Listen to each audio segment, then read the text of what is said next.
igualmente podemos volver a hacer esas preguntas de las que estábamos charlando.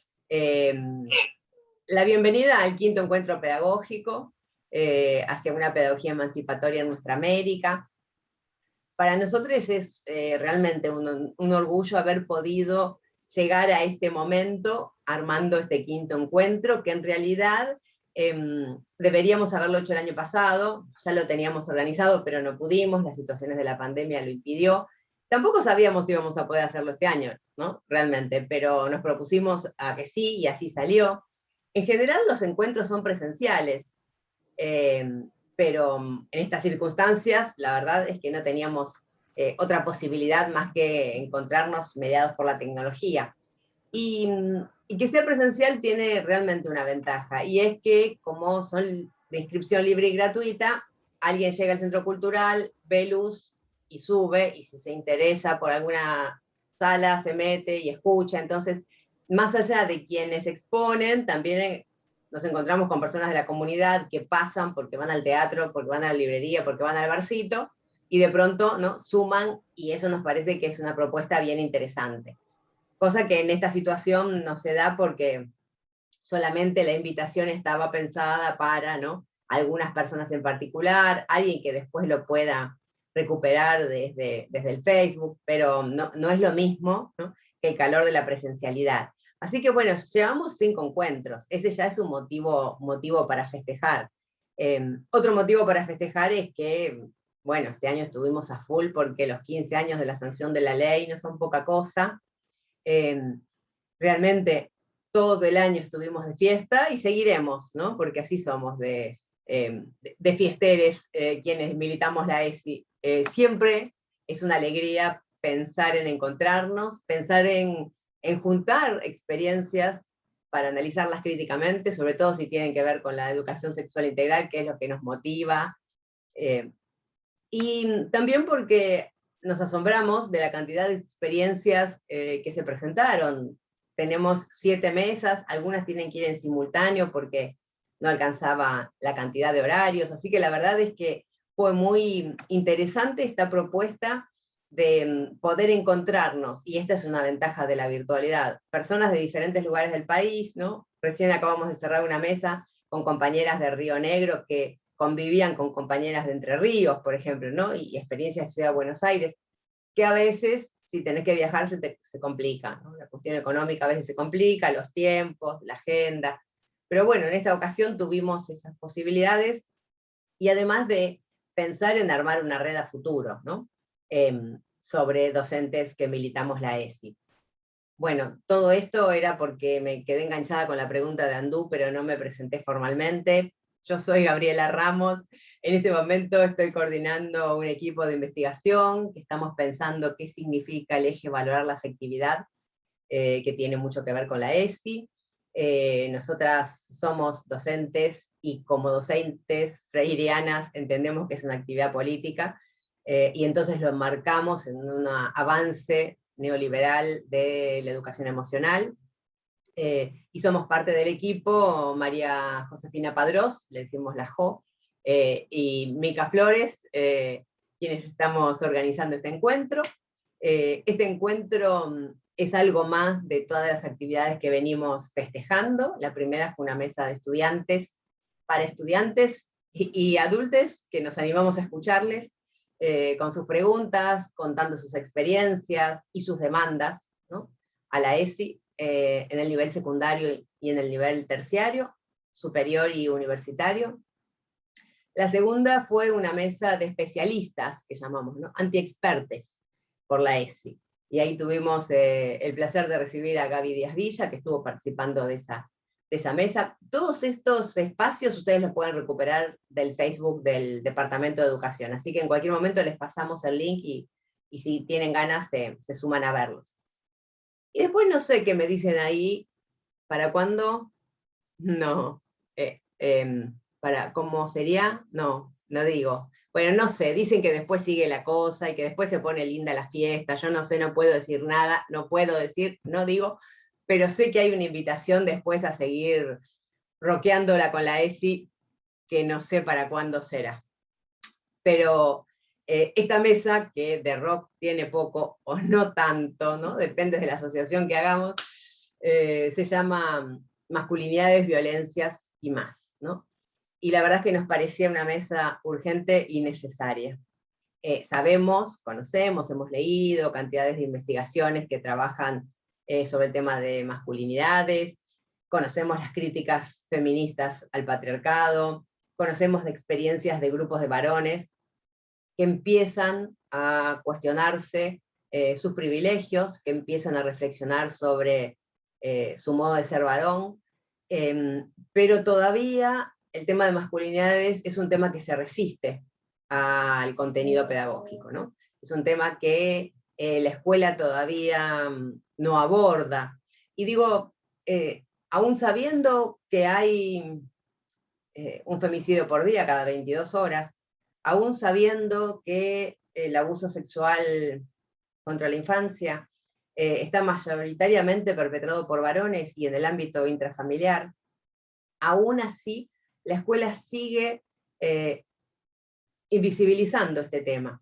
Y digo invisibilizando no solo porque no aparece como contenido en los talleres, porque la cantidad de estudiantes y docentes de escuelas técnicas, la mayoría son varones, también digo porque se conservan ciertas lógicas patriarcales, ¿no? Hay ciertas lógicas vinculares que sostienen la dominación, que sostienen la jerarquía, porque el sistema educativo es un sistema jerárquico, y a la que les cuesta poder replantearse estos temas de la masculinidad. Entonces, la verdad, que cuando recibimos los trabajos, dijimos, esta mesa va a dar que hablar, ¿no? En el sentido de la posibilidad de repensarlos, y que haya varones presentando trabajos nos suma un montón, porque la mesa que cerramos recién presentaba un trabajo interesante de talleres para docentes y para la comunidad, y entre las conclusiones decían, nos preguntamos por qué tan poca asistencia de varones desde el lugar de familia y desde el lugar docente han asistido a los talleres, ¿no? Entonces, bueno, nos parece que es sumamente interesante este recorrido que ustedes han hecho. Así que les vamos a pedir que cada quien se tome 15 minutos para poder contar el trabajo. Ustedes saben que tenemos una modalidad de lecturas cruzadas, otra equipa seguramente hará preguntas o comentarios, y se responden en el momento. Vamos a hacer una seguidilla de exposición y después nos queda un rato para charlar y abrir a otras preguntas. Por eso la propuesta es a dejarse permear, ¿no? O a sensibilizarse con lo que se va escuchando, a anotarse los comentarios, las preguntas, y así también invitamos a las personas que están en el Facebook a que puedan mandarnos saluditos, a que puedan presentarse y también a que nos acerquen sus preguntas. Bueno, dicho esto, quisiera entonces invitar a Claudia Glass para que comparta su trabajo titulado La educación sexual integral en la educación secundaria de jóvenes y adultos, conflictos, avances y resistencias en pandemia. Bueno, Claudia. Bueno, comparto pantalla entonces, ¿sí? Así les voy contando un poco con algunas láminas el trabajo que hicimos en un SENS. Ténganme paciencia porque siempre tardo para compartir mi pantalla. A ver, estoy compartiendo mal.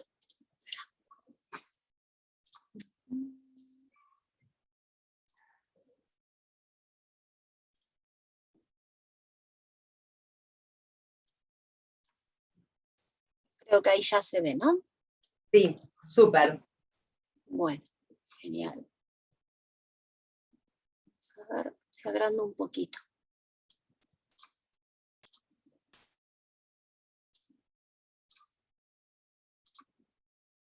Ahora estamos. Bueno, disculpen la tardanza.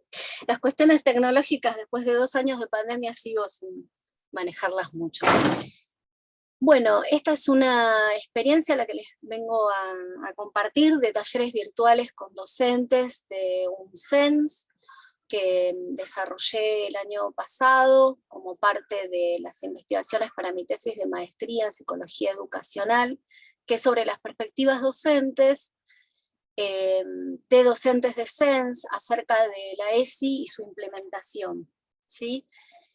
Por lo tanto, bueno, trabajamos específicamente en un estudio de caso, digo trabajamos porque fuimos un pequeño equipo, ahora les voy a contar, en un CENS del barrio de Liniers.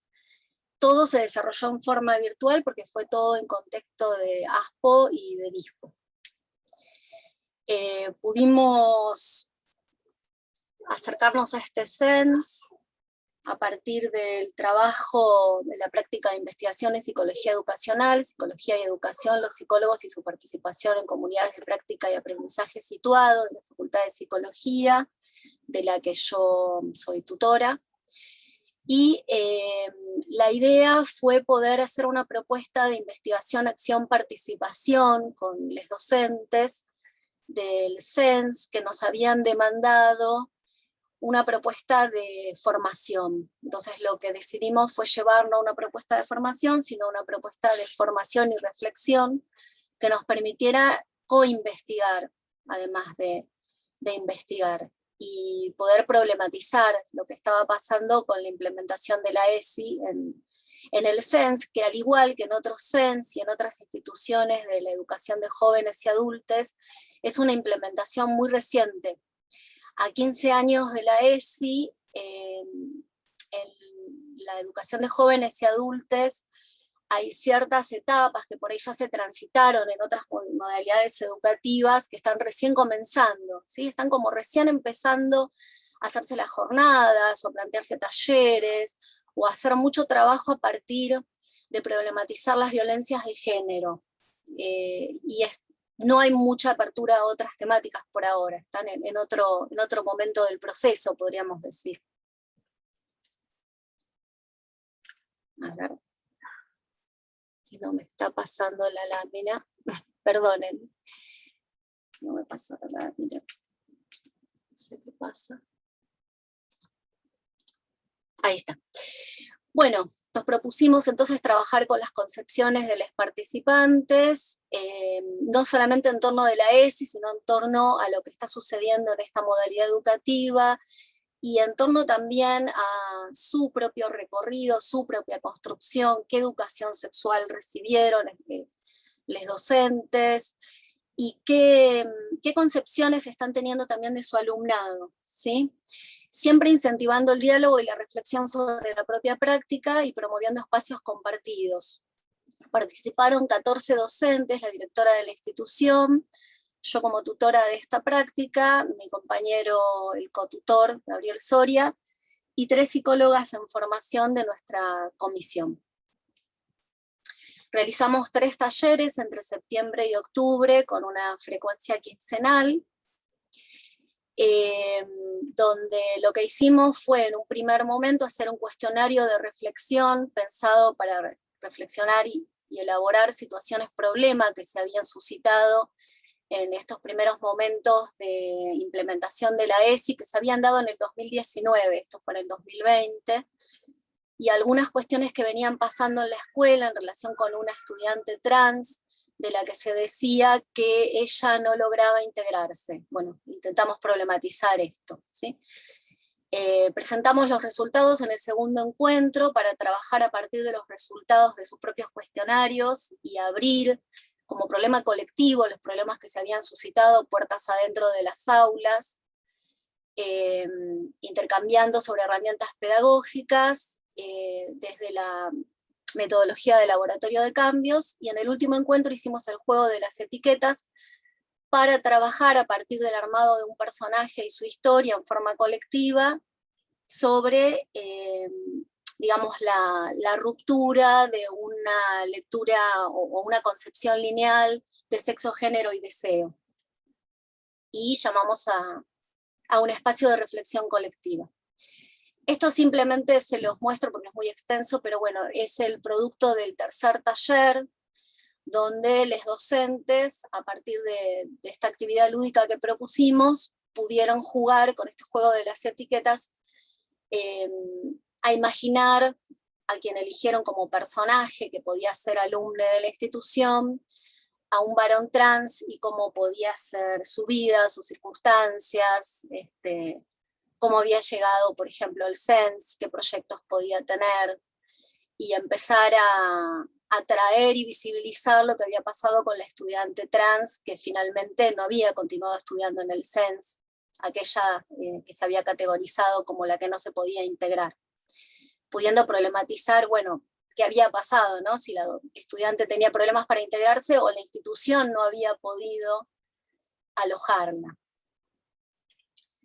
Esto eran un poco algunas frases que circularon sobre la estudiante trans, no las voy a leer todas, así no me extiendo demasiado, pero bueno, era por ejemplo que ella era violenta y no se sabía qué le pasaba, cuando en realidad lo que había pasado es que algunos estudiantes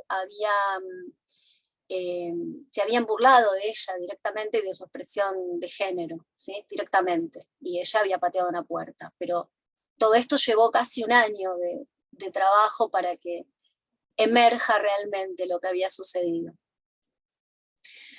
Bueno, como un análisis de lo sucedido, y acá sí me voy a detener un poquitito, lo que encontramos fue, si bien es un estudio de caso, algunas características de las que hablan Lidia Rodríguez, Mónica Brusilowski, Silvia Cabrera, que son propias de la modalidad de educación de jóvenes y adultos, y en particular de los CENS, las escuelas secundarias de 3 años presenciales, que se puede cursar a partir de los 18 años hasta toda la vida, que son escuelas que se asientan en un modelo ético-político de tipo compensatorio asistencial, ¿sí? Como una característica muy fuerte, esto lo encontramos también en esta escuela, y con la característica de la asistencialidad muy individual del alumnado y sus problemáticas. El alumnado está formado por jóvenes y adultos de distintas edades, hay una heterogeneidad muy grande en las aulas de los CENS, que tienen diversas trayectorias, diversas problemáticas, si las pensamos desde una perspectiva interseccional, ¿sí? Por origen étnico, por edad, por género, por identidad de género, por diversidad sexual, que están muy poco problematizadas. Esto es algo también, digamos, como común a la modalidad que encontramos, donde tradicionalmente, desde algunos elementos de la educación popular que conviven con esta mirada compensatoria y asistencialista, se problematiza por ahí casi exclusivamente las cuestiones del origen de clase, o algunas cuestiones de género muy relacionadas con la realidad de mujeres cis, ¿sí? De mujeres que son madres, por ejemplo. Pero todavía no, digamos, no ingresó ni a este CENS, ni a las problematizaciones que se hacen en general en la educación de adultos, esta mirada más interseccional, y sigue primando este modelo compensatorio. Bueno, encontramos también que las intervenciones sobre las situaciones como la que les conté, de franca discriminación a esta estudiante trans que finalmente se retira de la institución, son muy directas, muy reactivas, muy individuales, y sin una historicidad, digamos, no se piensa un antes, un durante y un después. Esto también fue problematizado. Aparecen situaciones que se reiteran, que son situaciones de evitación de lo que se supone el conflicto, ¿no? Y acá entra algo que es el eje de la valorización de la afectividad, la valorización de las emociones, esto que decías en el inicio, Gabriela, ¿no? Contra el adiestramiento de las emociones. Nos encontramos justamente con que todo lo que podía suponerse como conflictivo derivado del trabajo con las propuestas de ESI que se les ocurrían hacer, era rápidamente evitado. Encontramos estudiantes que no se querían encontrar con otros estudiantes para hablar sobre la ESI cuando hicimos un pequeño intento a partir de nuestros estudiantes que querían investigar perspectivas estudiantiles. Encontramos a la directora muy angustiada porque había docentes que se retiraban de las reuniones MIT como si pegaran un portazo, ¿no? Con esta cuestión impulsiva. Bueno, y esto nos llevó a elaborar la idea de que se estaba construyendo un significado de la ESI como algo que era peligro de conflicto, y el conflicto como algo a evitar. Un tema que logramos un poco introducir también, como, bueno, la conflictividad, la incomodidad que puede traernos la ESI, al contrario de evitarlo, son algo para tomar en cuenta, digamos, ¿no? Porque la ESI nos trae una mirada profundamente contrahegemónica también en esto, que es no entender a las emociones escindidas de lo cognitivo, es decir, que si estamos tratando de conocer, conocemos con las emociones, con la corporalidad y con la acción. Por eso yo en mi trabajo mencioné la noción de vivencia de Vygotsky, que bueno, maravillosamente une todo esto, ¿no? Bueno, y encontramos también entonces que recurrían las situaciones donde no se metabolizaban los conflictos, sino que simplemente se los evitaba por completo. Y una cierta infantilización de los adultos que también, bueno, colisiona también con poder trabajar una ESI con adultos, para adultos y entre adultos. Una ESI que no sea la de la transmisión de contenidos. Finalmente armamos un espacio de intercambio conjunto y reflexivo como devolución por parte de los estudiantes hacia los docentes, y en mayo de 2021 pudimos regresar también virtualmente con un cuestionario de reflexión sobre lo que había sucedido en los talleres. Y nos encontramos con avances, ¿no? Yo hablé de conflictos que configuran resistencias. Bueno, encontramos avances y puertas que abrió la ESI, como por ejemplo docentes diciendo que si volvieran sobre las situaciones problemáticas y cómo las habían resuelto, o los talleres que tenían pensados, pensarían en trabajar en equipo. Encontramos que habían designado a una persona como referente ESI porque no tenían, y que tenían que abrir espacios para escuchar y charlar con sus estudiantes. Bueno, y finalmente me gustaría despedirnos en este año de los 100 años del nacimiento de Paulo Freire con esta frase que inspiró nuestra investigación, y con una poesía de Laura de Betach para llevarnos a pensar en una ESI que trascienda edades, sobre todo, y que pueda tomar las problemáticas de las juventudes, pero también de las adulteces y de las vejeces, porque en los CENS podemos encontrar tanto personas de 80 años como personas de 50 años. Yo trabajo en secundaria para adultos como facilitadora pedagógica y profesora en otra, y lo que inspiró mi investigación fue una de mis alumnas de 84 que a poco de recibirse, cuando le conté lo que era la ESI, me dijo, tendría que haber una ESI también para nosotras las viejas. Gracias. Gracias, Claudia. Bueno, da mucho, pero mucho para hablar esta última frase, sobre todo, ¿no? Si, bueno, para quienes estuvimos en la elaboración de la ley y ese texto que salió tan bizarro por ser suave, ¿no? Y muestra tan a las claras los cortos y pegues de diferentes necesidades políticas, negociaciones políticas,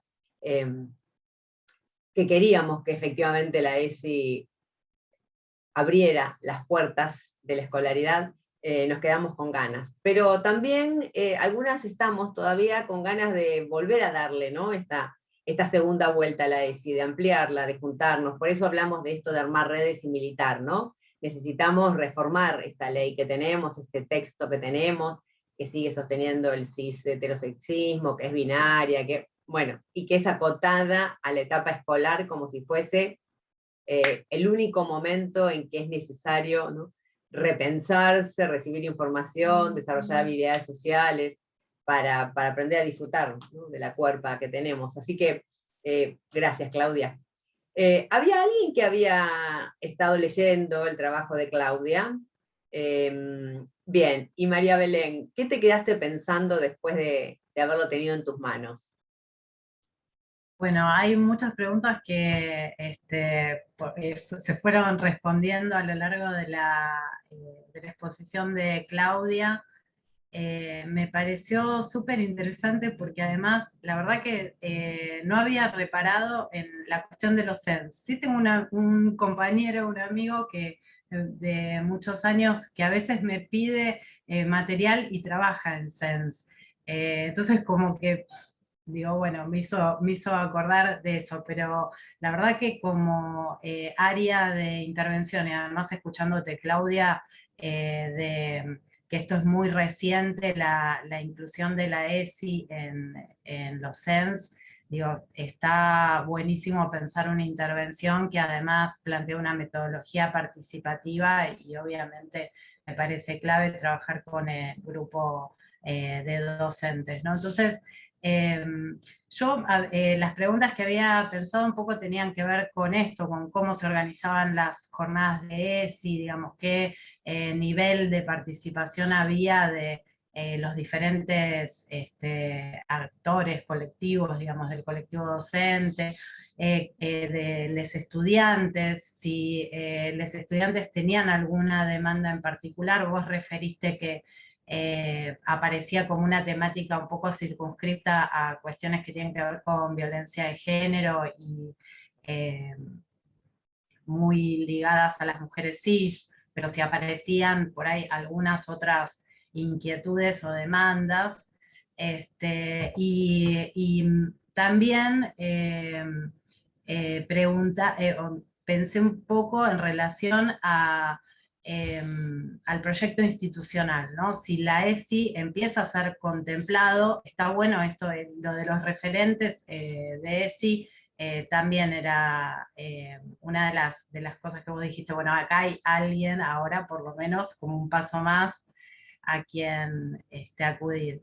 Y lo último, ya que vos atravesaste, digamos, con el grupo de intervención, la pandemia, si había algunas cuestiones que fueran facilitadas en términos de acompañamiento o política de cuidado desde la ESI. Por ahí también registraron algo en relación a esas posibilidades.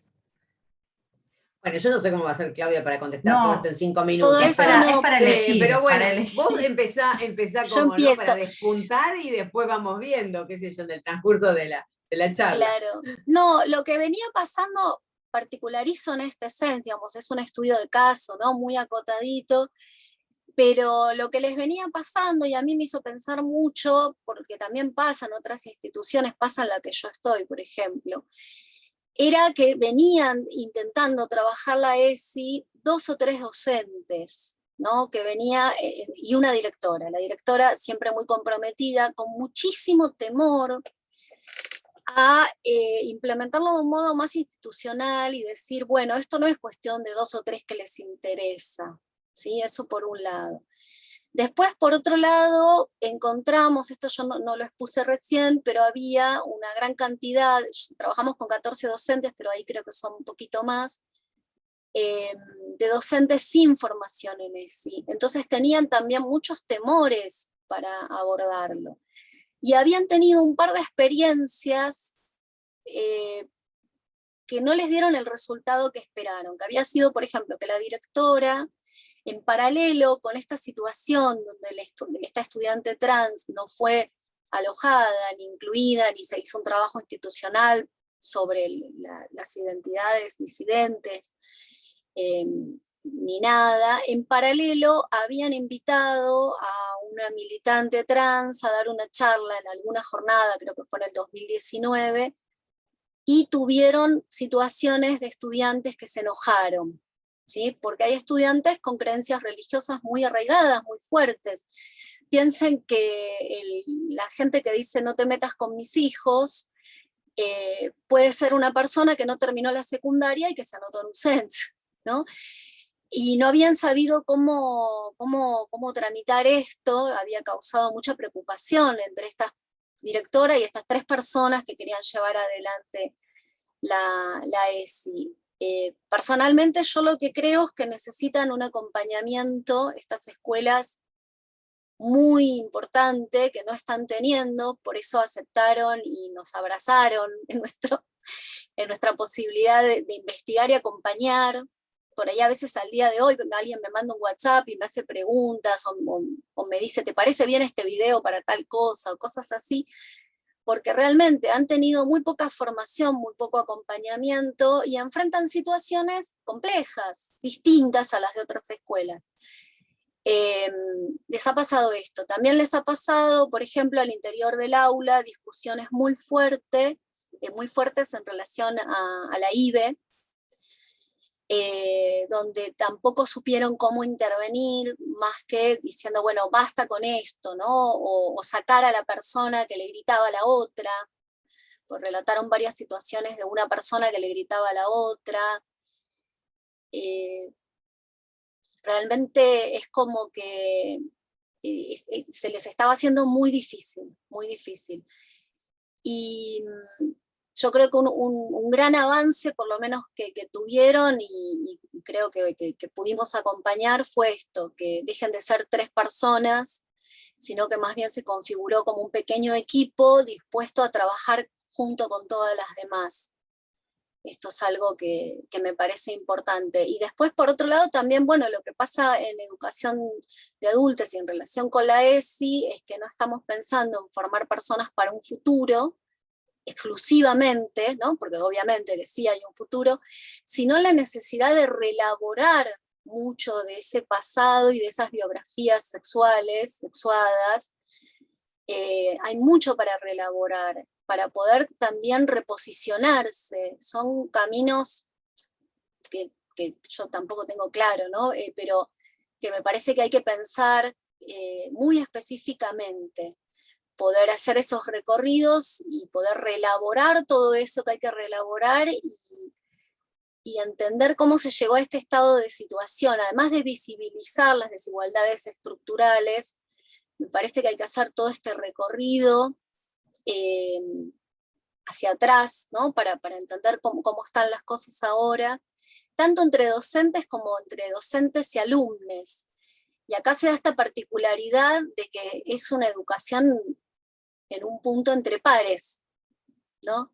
Es una cuestión también compleja, porque a veces prevalece mucho el modelo compensatorio asistencialista, que me parece a mí en lo personal que no colaboran en ese encuentro entre pares que tiene que empezar a darse más con estas características, ¿no? De no ser un espacio de transmisión, sino más bien de diálogo, reflexión, debate, y mucha pluralidad de voces para que esas personas con creencias religiosas tan fuertes no dejen de participar. Bueno, no sé si me da respondí justo todo. el pie para linkear, digamos, con 2 trabajos, ¿no? Con 2 equipos distintos. Por un lado, porque tenemos en la sala a un directivo de SENS que supongo que después podremos ahí compartir experiencias. Y por otra parte, este tema de lo que vos traías de las cuestiones religiosas, que me interesa entonces invitar ahora especialmente a Mariana Payabonskis, ¿está bien? Está Sí. bien el Hola, apellido. está bien, claro. Ah, bien, pero ¿le podemos decir Andú? No. No, Es que somos estamos... personas distintas, somos 3 perdón, personas, estamos 2 entonces, ahí en la ponencia. Bien, entonces sigo. Andrea Stillerman, ahora bien, y Gilda Andú. Turano, ¿sí? Ahora sí, para que, bueno, compartan este trabajo que se llama Experiencias de Construcción Colectiva de Estrategias para la Prevención y Acción ante Violencias de Género en organizaciones religiosas juveniles de educación no formal. Bueno, si faltaba algo, aquí están las compas para compartir este trabajo. Nada, vamos a empezar, quizás es un poco menos académico que la compañera, téngannos paciencia. Nosotras hicimos este trabajo en el contexto de la organización Aires de ESI, que trabajamos durante 4 años en distintos aspectos de la ESI. Durante mucho tiempo trabajamos en esta construcción colectiva de lo que vamos a llamar protocolos para la acción y prevención de casos de violencia, pero que después vamos a hablar un poco de cómo fue cambiando ese nombre. La organización Aires de ESI como Aires de ESI se desarmó, pero cada una de nosotras sigue trabajando la ESI de distintas maneras y vamos a seguir trabajando muy probablemente en protocolos porque es algo que nos interesó muchísimo y que nos siguen convocando. nosotras somos egresadas del postítulo de Educación Sexual Integral del Joaquín B. González, y fue ahí que nos conocimos y empezamos esta organización. Y más o menos en mayo de 2019, o sea, antes de la pandemia, recibimos un pedido de una organización juvenil de la comunidad judía, no de la comunidad judía ortodoxa, como bastante poco religiosa, pero de esas características culturales, digamos, para pedirnos si les podíamos armar un protocolo, que habían tenido algunas situaciones y que querían que les armemos un protocolo. Algo que nosotras hasta ese momento no habíamos hecho y que nos hacía ruido la idea de armarle a otra organización un protocolo, todavía más si no lo habíamos hecho en otra circunstancia, y como nos resultaba como dificilísimo hacer un protocolo por una organización que no conocíamos ni de la que formábamos parte. Entonces, a medida que fuimos investigando, fuimos escuchando cómo otras organizaciones armaban sus propios protocolos, qué discusiones estaban teniendo, qué procesos iban pasando, se nos ocurrió y les propusimos a esta organización que en lugar de nosotras armarles un protocolo y dárselos, sería armar como un proceso de capacitación, de discusión y de construcción colectiva de un protocolo que tenga que ver con lo que ellas necesitaban en esa organización y con esas características. Se coparon, tienen como características que son súper pila, entonces como que les encanta participar, les encanta discutir, les encanta debatir en general en las organizaciones con las que trabajamos. Entonces les re gustó esto, y entonces armamos en ese primer momento 3 encuentros. Un primer encuentro para poder trabajar sobre la idea de violencia y de consentimiento, porque creíamos que nos teníamos que poner de acuerdo en qué es lo que consideramos violencia, qué no, qué situaciones que ellas vivían en su vida cotidiana, en su trabajo, etcétera, era violencia y qué no, qué situaciones había dudas, porque había situaciones que algunas pensaban que eran violencia y otras no, y trabajar sobre el consentimiento, porque como íbamos a incluir la violencia sexual en ese protocolo, teníamos que ponernos de acuerdo, y aparte porque en general quienes formaban parte de quienes participaban de esos encuentros eran educadores no formales, que después tenían a su cargo grupos de chiques de distintas edades. Entonces eran ellas quienes iban a transmitir todo eso de lo que estábamos hablando. También hablábamos de las distintas violencias, como que poníamos en común un montón de conceptos, no en forma de charla o de clase teórica, sino que lo armábamos siempre con recursos lúdicos, con actividades de participación, como que la idea era que ellos también pongan en juego la palabra y que sea una construcción que no sea nosotras diciéndoles qué es cada cosa. Después armamos un segundo encuentro en el que llevábamos una especie de boceto del protocolo con un montón de decisiones abiertas que ellos tenían que tomar, que era la parte más en la que ellos se metían y decían, esto me sirve para mi organización, esto no. En el momento que era presencial, nos juntábamos, se separaban en equipos, les dábamos distintos fragmentos de otros protocolos, de otras organizaciones, para que piensen si esos protocolos les servían para su organización y cuáles no. Tenían que decidir, por ejemplo, eran organizaciones que tenían muy integrada la parte laboral y la parte social. Primero, que era una especie de situación laboral, militancia, no sé, como medio confusa. Después, que son como equipos que trabajan el sábado, el lunes se juntan los coequippers, el martes están saliendo a comer, el viernes están en una fiesta todos borrachos, como que había toda una situación medio confusa, que puede pasar que en una escuela algunos docentes salgan el viernes a la noche a tomar algo, pero esto era como una especie de situación de burbuja pre-pandemia, como era toda una comunidad así, que además se comunicaba con otras organizaciones de la comunidad. Una preocupación que tenían, por ejemplo, es qué pasa si nosotros acá expulsamos del equipo a alguien y lo toman de otra comunidad, y vuelve a pasar lo mismo, o etcétera. Entonces tenían que decidir qué alcance tenía el protocolo, si incluía también esas situaciones de salida o solamente situaciones laborales, digamos. ¿Quiénes tomarían esas decisiones? Porque son organizaciones que están muy estructuradas, o sea, cada uno tiene su cargo, con su nombre, su título, hay tesorere, hay quien se ocupa de educación, quien se ocupa de la parte más social, como que esto estaba muy estructurado, pero como era la primera vez que se acercaban a estas temáticas, había que decir quién iba a tomar las decisiones en caso de que se tenga que activar el protocolo. Entonces tenían que decidir si iban a armar una comisión y cómo se iba a decidir quiénes estaban en esa comisión, porque si en esa comisión de repente había gente que no tenía perspectiva de género, que no se había formado en violencias, que no tenía una mirada un poco empática, por ahí era inútil formar esa comisión y hacer el protocolo si se iba a aplicar mal. Y después lo que tenían que decidir era qué acciones veían como posibles y viables en relación a su organización. O sea, si querían expulsar a quien había hecho eso, si querían cambiarlo de cargo, si querían cambiarlo de grupo, si tenían que cambiar a las personas que formaban parte de los grupos, etc.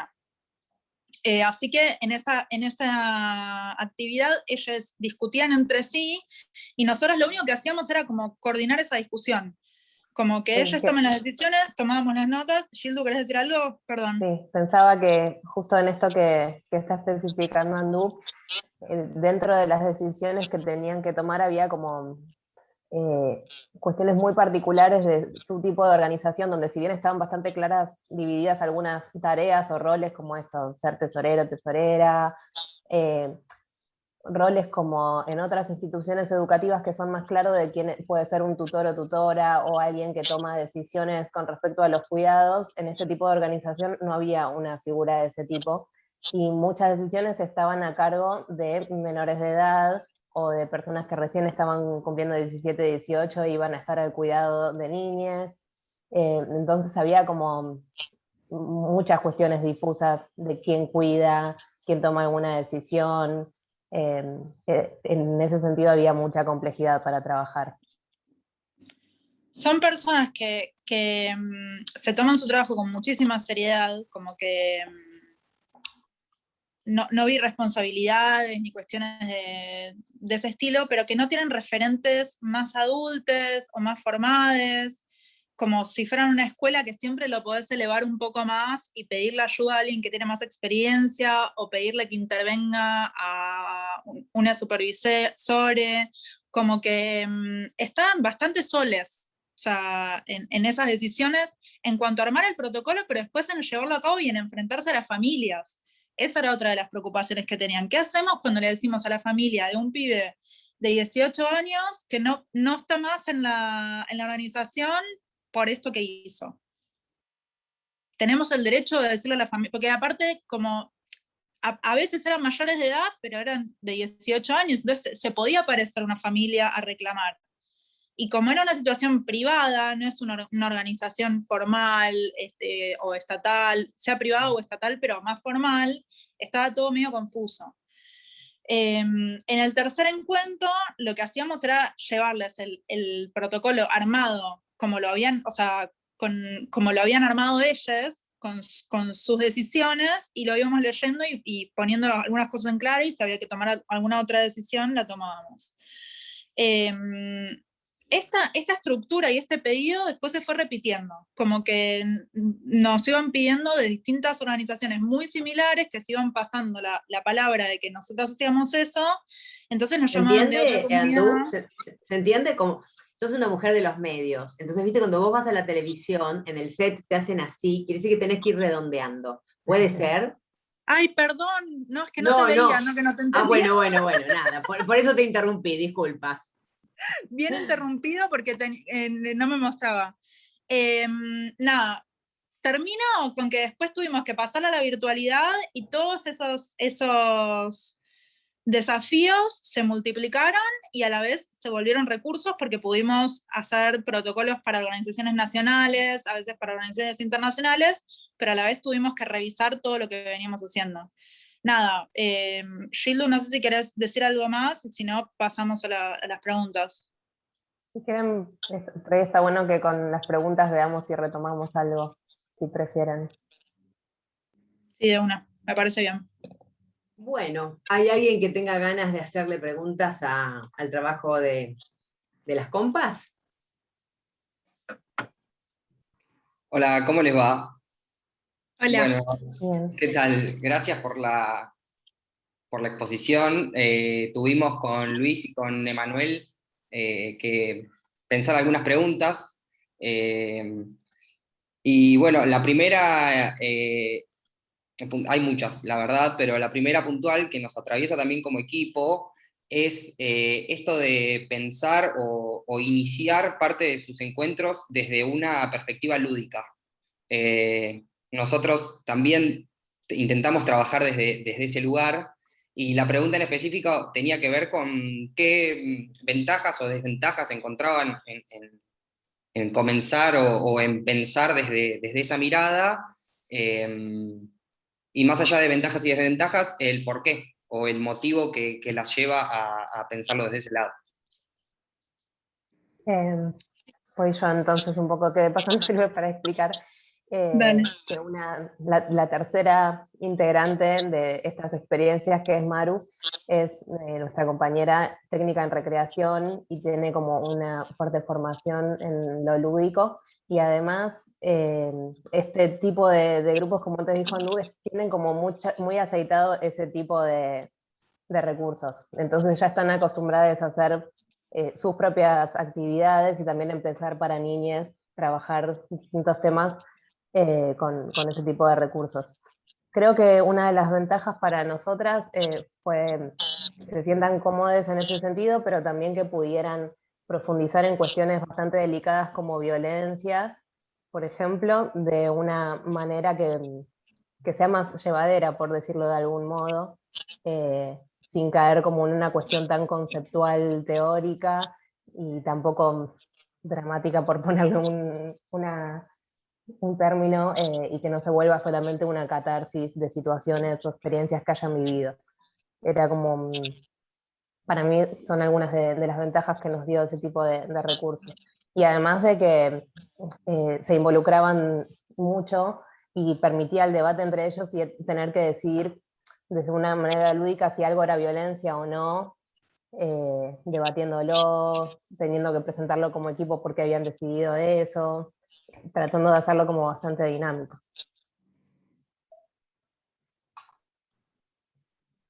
Ignacio y Luis, ¿quieren contar las otras preguntas? Si en tal caso Sí. las compas las registran para la segunda vuelta. Sí. Buenas tardes, sí, yo soy Luis y me siento muy identificado con el CENS y con el postítulo de la ESI del Joaquín. Tanto con los dos, hasta ahora estoy en la misma que ustedes. Respecto al protocolo que ustedes iniciaron con jóvenes, ¿saben si se logró formalmente o formalizar, si pudieron formalizarlo, este protocolo en la institución? Donde usted, si se pudo trabajar, por ejemplo, si se pudo aplicar en alguna ocasión. Sí, Esto lo contestamos después, ¿no? Sí, esa queda pendiente. Así que tenemos que hacer una segunda vuelta porque a todos nos interesa esta respuesta, obvio, ¿no? ¿Y alguna otra había? Y sí, y si encontraron alguna resistencia en relación a las autoridades. Es decir, ¿qué pasó con las autoridades? ¿Intervinieron, no intervinieron? ¿Fueron libres de actuar, digo, tanto ustedes como los jóvenes en el armado del protocolo?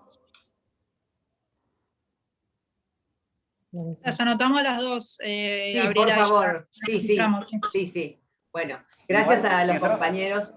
Sí, teníamos la última que más o menos explicaron igual el tema de las familias, de la relación con las familias, ¿sí? De les chiques, jóvenes, en relación con la familia, que algo explicaron, ¿sí? Si a partir de la familia y ser de una colectividad, si hubo resistencia, si sintieron que hubo resistencia o no. Todo anotado, gracias. Gracias Luis, gracias Ignacio. Bueno, ahora quiero invitar a María Belén Sopranzi, que trabajó con Gaby Díaz Villa. El trabajo de Les Compas se llama Miradas críticas sobre la pornografía y su relación con la violencia de género en talleres con adolescentes. Bueno, Belén, todo tuyo el micrófono.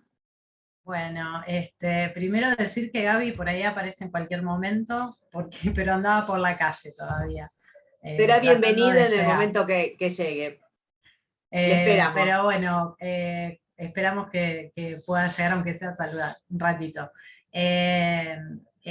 El trabajo que hicimos, más que nada, es un relato de experiencia a partir de un taller que se llamó Miradas sobre feminidades y masculinidades desde el discurso pornográfico y su relación con la violencia de género, que hicimos con estudiantes del segundo ciclo del nivel secundario de una escuela que tiene todos los niveles, desde el inicial hasta el terciario, ¿no? Entonces, con Gaby somos profes de ESI, de esta institución en Ciudad de Buenos Aires, y nos convocaron porque había surgido para las jornadas de ESI de octubre de 2019, todavía estábamos en presencialidad, esta temática como demanda de los estudiantes del nivel medio.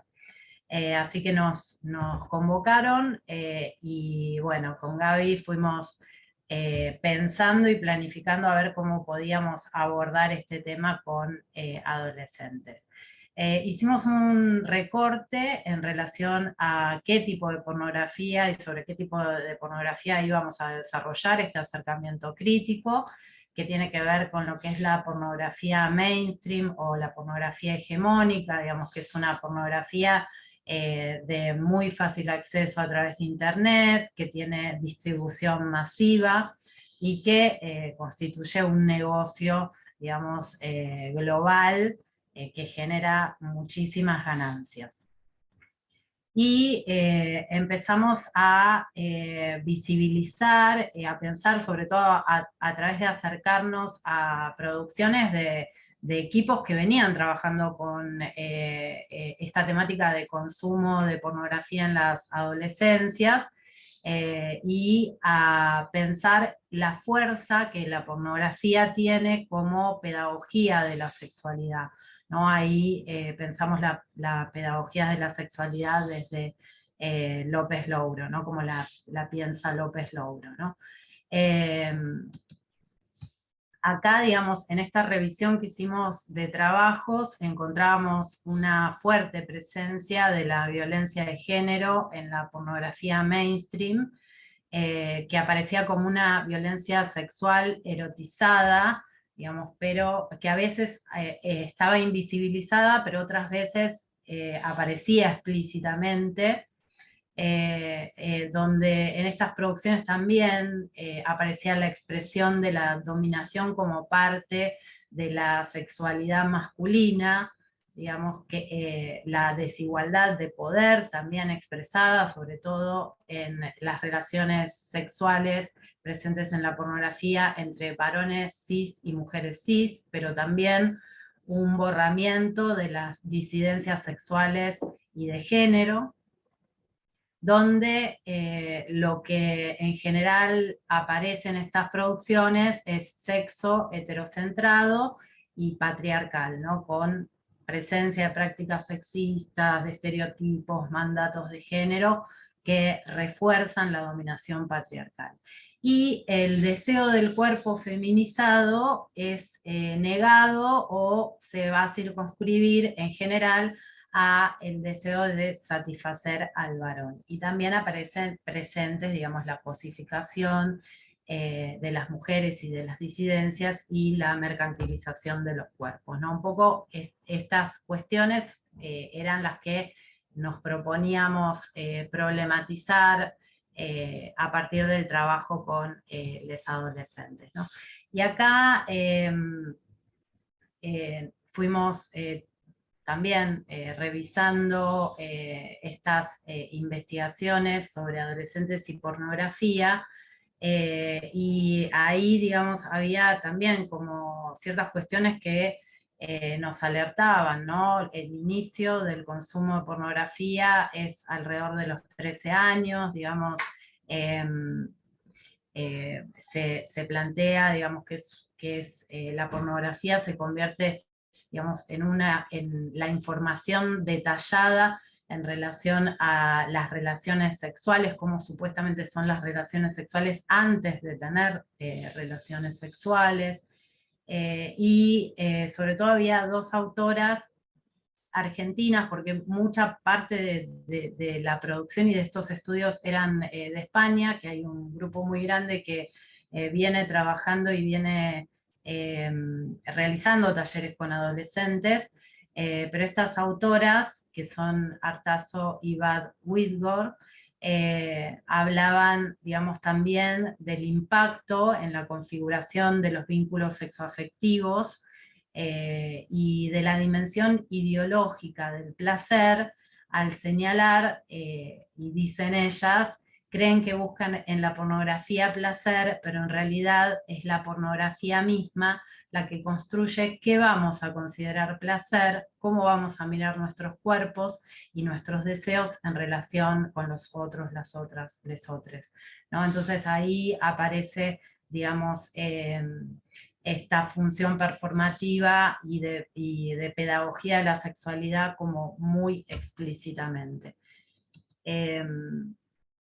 Ahí armamos una propuesta de taller que formó parte de la jornada de ESI y que se replicó en el turno mañana y en el turno tarde. Es un taller en el que participaron, en el primer grupo eran 45 adolescentes y en el segundo 35. Y comenzamos, digamos, por ahí después están en las memorias de la jornada, pueden acceder a la planificación como un poquito más detallada, pero comenzamos con un primer momento de repensar la construcción sociocultural del género, ¿no? Como para evidenciar ciertas cuestiones que tienen que ver con la performatividad, pero no específicamente en la pornografía, ¿no? Para pasarlo a un segundo momento donde caracterizamos, intentamos colectivamente caracterizar las representaciones en torno a la pornografía mainstream. Ahí recurrimos al discurso del posporno, ¿no? A la crítica que se hace del posporno, usamos una nota muy breve que discutieron grupalmente y después abrimos a plenario, y después en un tercer momento abordamos cómo nos condicionan las ficciones de la pornografía mainstream. Ahí también tuvimos que ser muy cuidadosos con el tema de la selección de los recursos, en realidad en todo el taller, ¿no? Obviamente está muy claro que no se pueden utilizar recortes de películas pornográficas ni nada de eso con adolescentes, ahí sí recurrimos más a un video que a través de Frutas, que es muy gracioso, véanlo, es muy recomendable, va mostrando las ficciones de la pornografía en relación, por ejemplo, a los genitales y cómo son los genitales, o a cómo se dan los orgasmos, pero va a ser de un modo como muy gracioso que permite repensar algunas de estas cuestiones. Y después utilizamos también una parte de una charla TED, que en realidad es una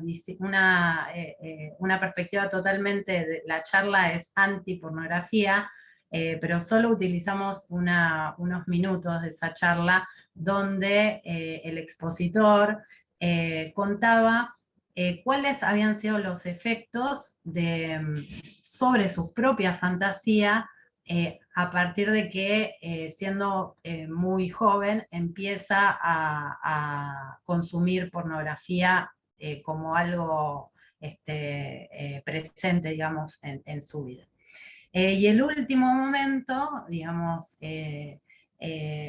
planteamos qué pasa en las relaciones sexuales reales. Y ahí trabajamos también con un recurso muy lindo que son las ilustraciones de Nico, del libro Humor de camas deshechas de amor, Entonces, como para evidenciar que ahí había un montón de situaciones que jamás aparecerían en el porno, pero que sí forman parte de lo que verdaderamente sucede cuando las personas nos relacionamos sexualmente. Así que bueno, brevemente, después seguro pueden leerlo, o lo pasamos los recursos, están en el trabajo. Buenísimo, Belén, gracias. ¿Y hay preguntillas para el trabajo del Escompas? Me imagino montones. Sí. Quienes estuvimos también como incursionando en el tema del porno el año pasado, en espacios de formación y todo, sabemos que nada, de la dificultad, ¿no? Y quienes trabajamos en la escuela media, de la necesidad que tienen los adolescentes de hablar de estos temas y todavía de las resistencias que hay del mundo adulto de poder ponerle palabras, ¿no? A esto. Así que me imagino que preguntas a montones. ¿Claudia? No, perdón. No, nosotras. Hilda. No, Bien. le tocaba a las chicas comentar. Igual yo después Sí. quería hacer una pregunta porque me llené de preguntas, me encanta el trabajo. Está buenísimo, claro. sí. Estamos iguales. A nosotras nos sorprendió primero la convocatoria, la cantidad de personas que decidieron asistir, y nos preguntábamos si más allá de la fuerte convocatoria que tuvieron los encuentros, si hubo resistencias por parte de directives, si tuvieron que lidiar con eso antes de lograr los encuentros, y también qué estrategias, si es que hubieron ese tipo de resistencias, cómo pudieron sortearlas. Bueno, no, en realidad todo al revés. Acá hubo una súper apertura, nos convocó la propia rectora y dijo, bueno, no sé, acá los chicos quieren hablar de esto, fíjense a ver cómo hacen. Y sí tuvimos encuentros previos con la referente de ESI del nivel medio, conjuntamente con la rectora, donde fuimos revisando la propuesta. Hicimos también una consulta al Programa Nacional de ESI, digamos, porque también para que nos dijeran si íbamos bien con lo que estábamos proponiendo, y sí tuvimos que, la demanda era de los estudiantes, o sea que iban a participar.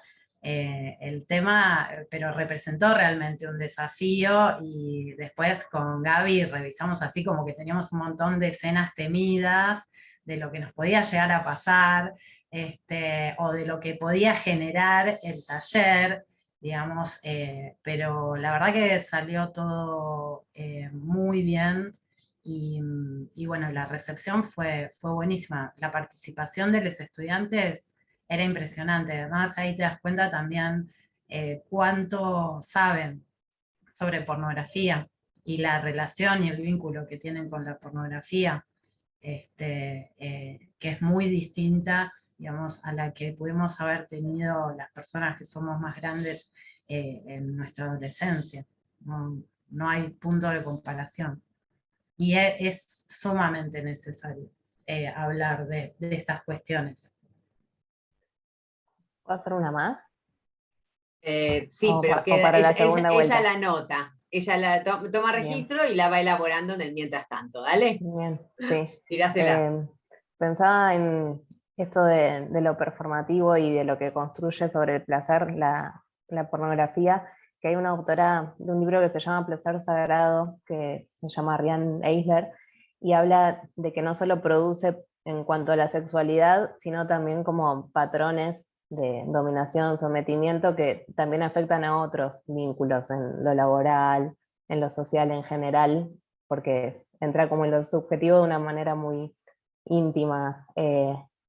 Teníamos la duda de si habían salido linkeados otro tipo de temas, otro tipo de relaciones más allá de las sexuales, pensando en los vínculos y en lo que enseña la pornografía en ese sentido. Bien, me parece súper interesante, primero que estemos empezando a conformar la red, y segundo que nos pongamos a compartir estos recursos, ¿no? Así que yo le voy a pedir a Belén que nos pases por el chat los links a los videos si los tenés, a Gilda que pases el nombre del texto de la autora que acabas de mencionar, digamos, como para empezar amasar ahí, ¿no? Algo en forma conjunta.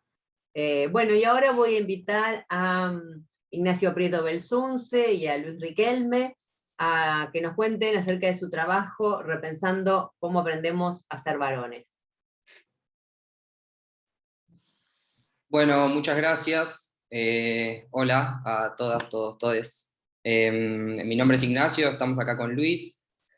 En principio, bueno, contarles que hace aproximadamente un año que junto a Luis y Emanuel, que también nos acompaña en este trabajo y en nuestros encuentros, estamos sosteniendo encuentros de varones, de varones adultos, varones cis adultos, para atravesarnos un poco por la perspectiva de género, tratando de poner en juego, reflexionar sobre el sistema que nos forma y que perpetuamos como varones cis. Y durante este año hemos trabajado y profundizado a partir de un método que ya nombró Claudia en un primer momento, que es de investigación-acción. Es un poco el objetivo de este grupo, de poder compartir experiencias, que esas experiencias atravesarlas por la teoría y por las normas, y tratar de, a partir de eso, poder generar recursos que nos permitan mejorar nuestras prácticas cotidianas, repensar lo que fuimos, lo que somos y lo que queremos ser. Y un poco dentro de esa lógica es que desarrollamos este trabajo. Estamos dentro de un espacio que es el Centro Tantoya, que es un centro de formación docente. Es un equipo interdisciplinario de profesionales comprometidos con la educación humanística y que promueve la ESI desde hace más de 10 años. Y en ese sentido, la verdad que encontramos bastante, ¿cómo decirlo? Un poco de contención en algún punto, y también de conocimientos, y también de reflexión conjunta, no solo entre nosotros como varones, sino también con otras personas que habitan esos espacios y con las cuales podemos también seguir profundizando y reflexionando. Un poco para dar un poco del contexto de quiénes somos y desde dónde llegamos a este trabajo y a esta ponencia en específico. Y le doy la palabra a Luis, que seguramente continúe. Bien, buenas tardes nuevamente. Sí, yo soy docente, trabajo en escuelas medias y trabajo en el CENS también. Y la verdad que, y también, por ejemplo, tenemos también vida de club. Andamos en los clubes. Entonces, en lugares donde hay muchos varones, surge la necesidad de empezar a pensar nuestro comportamiento. Que nosotros consideramos que esos comportamientos masculinos, ¿sí? Responden a mandatos que vienen de hace mucho tiempo, responden a un modelo. Entonces lo que nosotros empezamos a pensar, cómo podemos empezar a reflexionar en relación a esta cuestión. En un principio, en realidad, en las escuelas, los mismos varones, empezaron a pedir la necesidad de hacer los talleres. Entonces, a partir de ahí se busca, se hace un relevamiento de qué necesitaban, y a partir de ahí se empieza a ver qué se podría hacer, siempre amparado dentro de la ley de la ESI.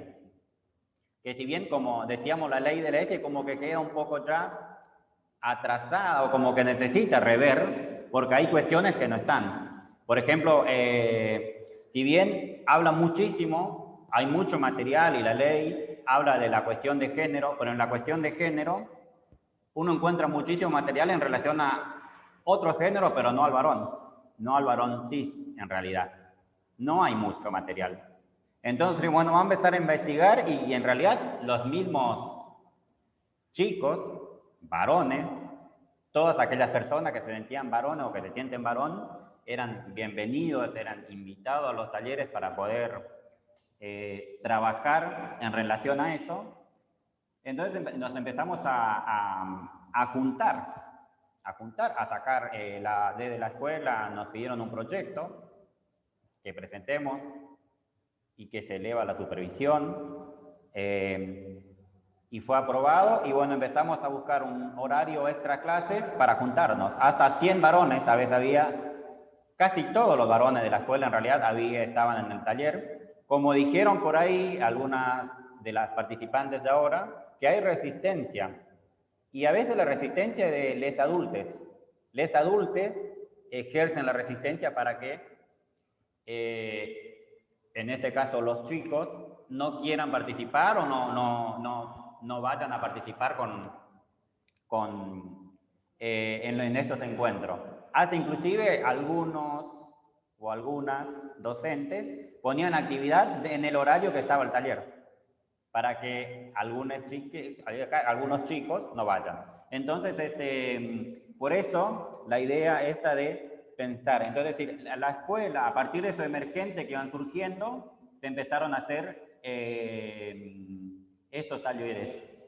Y creo que era como un pedido muy importante de tener estos espacios de intercambio, de sociabilización, vamos a ponerle, de cómo nosotros vivimos nuestra masculinidad. Y pensar de alumnos, personas de 13 años hacia adelante. Y nos juntábamos de una forma totalmente horizontal, no verticalista. Los talleres, los encuentros que realizamos es de forma totalmente horizontal, donde se trabaja de acuerdo a la temática que nos piden trabajar, se busca información, se elabora un marco teórico y a partir de eso se trabaja. Por ejemplo, no sé, por ejemplo, trabajar el patriarcado. Por ejemplo, trabajar la masculinidad hegemónica. ¿Qué es? ¿Cómo es? ¿Dónde está? ¿Cómo se da? ¿Por qué se da?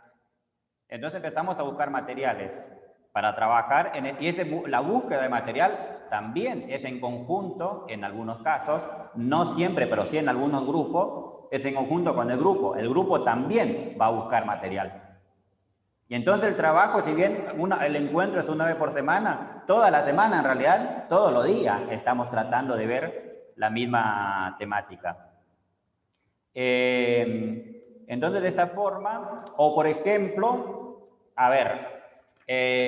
pasó un caso que una alumna estaba borracha que no podía moverse, entonces tuvo un varón, quiso tener sexo con ella, cuando ella no podía decidir, porque estaba dormida, borracha, no podía. Bueno, como se enteran de esas circunstancias, los varones traen de trabajar esa temática. ¿Qué se hace con eso? Y ahí se debate, se reflexiona, se habla, se busca información en relación, se busca leyes. Entonces, es decir, fuimos pensando en todas estas actividades de acuerdo a las necesidades que nos traían y que nos siguen trayendo todo el tiempo.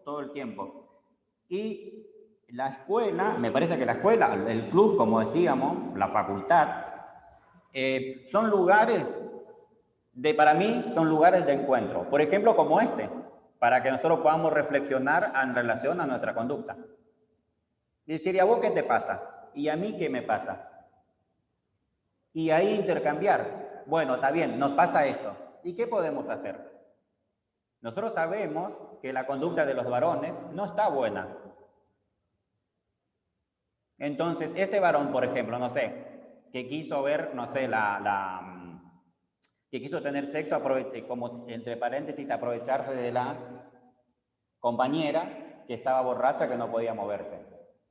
Y así tuvimos varios casos. Este caso lo trajeron en particular, pero después, de forma, vamos a ponerle, no sé, privada, yo trabajo también como asesor pedagógico, y ahí de forma privada hay un montón de casos que yo me entero, pero por supuesto no lo llevamos al taller. Lo llevamos al taller cuando ellos nos piden que nosotros lo llevemos al taller. Entonces es mucho más simple trabajar estas cuestiones.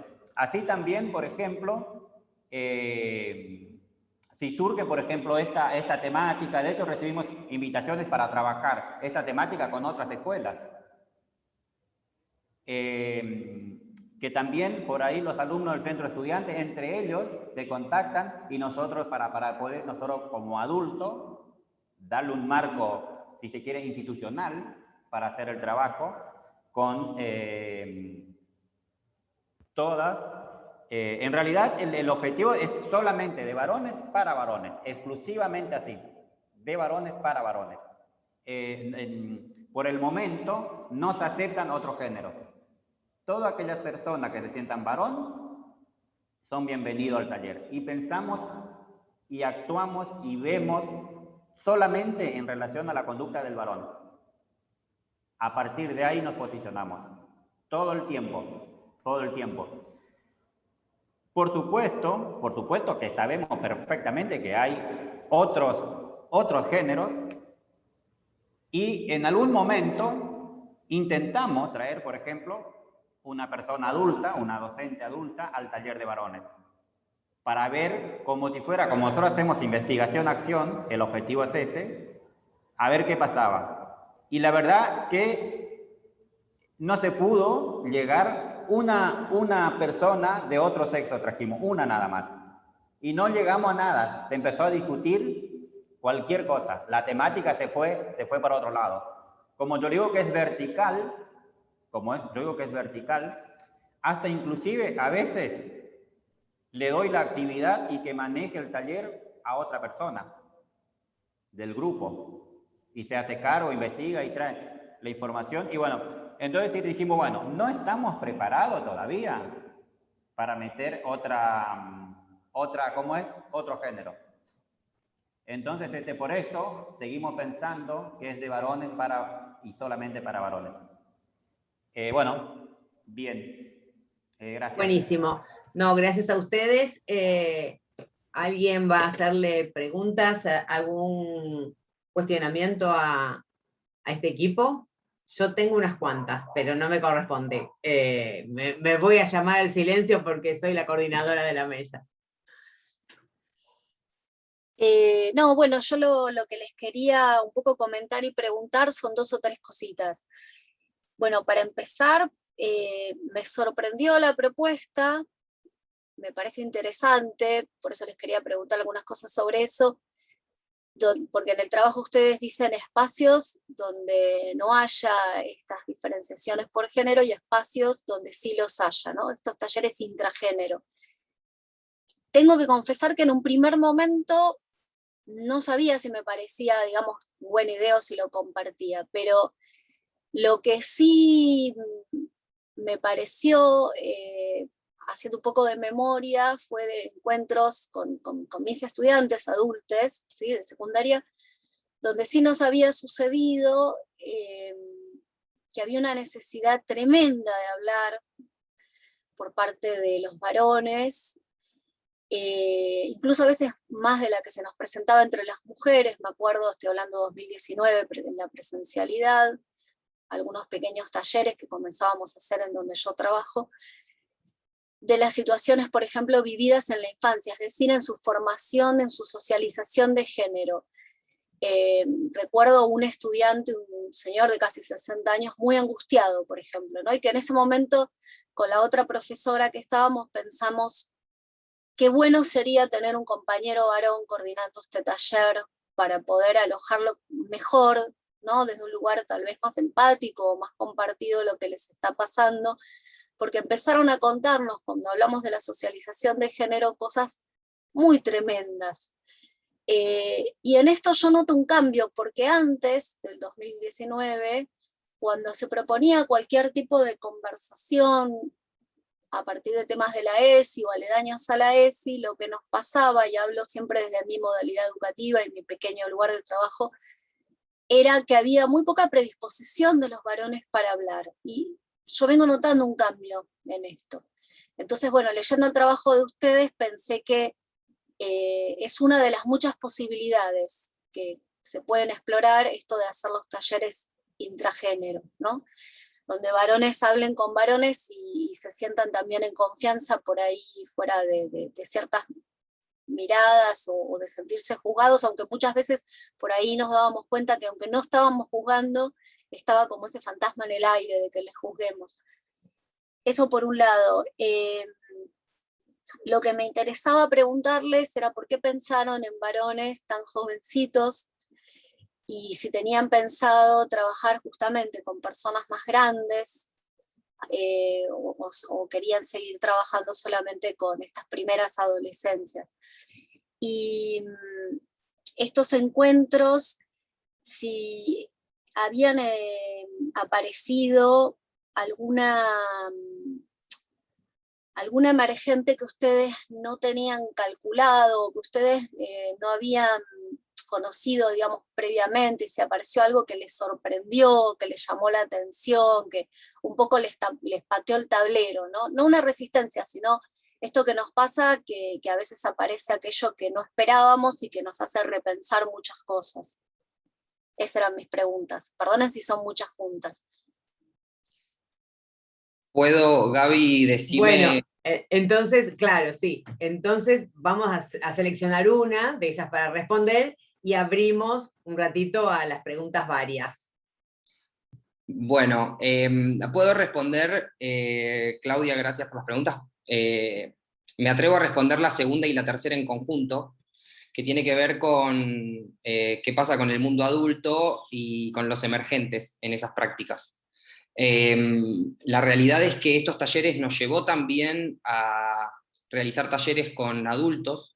Estamos en un proceso ahora de un trabajo con una organización, con varones de una organización, en donde cambia la perspectiva, en donde también lo abordamos desde una perspectiva lúdica. Creemos que el aprendizaje desde el juego es transformador y de gran ayuda para poder, como decía Gilda en algún momento, poder atravesar temas sensibles desde una mirada distinta y conectada con otra parte. Y la verdad que los emergentes en esta instancia de adultos son continuos. Todo el tiempo es atravesar emergentes. Si bien tenemos planificaciones y nuestros talleres están planificados y tienen una intencionalidad, las discusiones y los debates y los emergentes son continuos y mucha de nuestra coordinación tiene que ver más que nada con poder atravesar esos emergentes y dinamizarlos en el grupo para poder elaborarlos como en continuo, sin abandonar los ejes y los objetivos y los lineamientos teóricos que queremos como llevar adelante, pero tratando de no perder a esos adultos de estos talleres. Son espacios de la realidad de muchísima incomodidad para muchos de los que estamos allí. Entonces, es como una continua sostener la red para que nadie abandone ese proceso dentro de lo que es la incomodidad de cuestionarnos continuamente lo que fuimos, lo que somos y lo que vamos a hacer.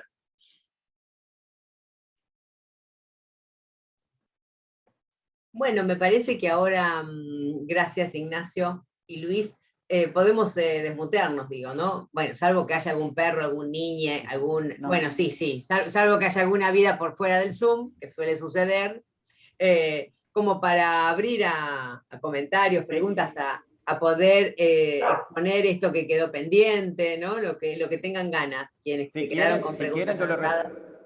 Le respondo a Claudia, que la primera pregunta creo que era ¿por qué trabajamos con varones tan chiquitos? Era la primera pregunta, ¿no?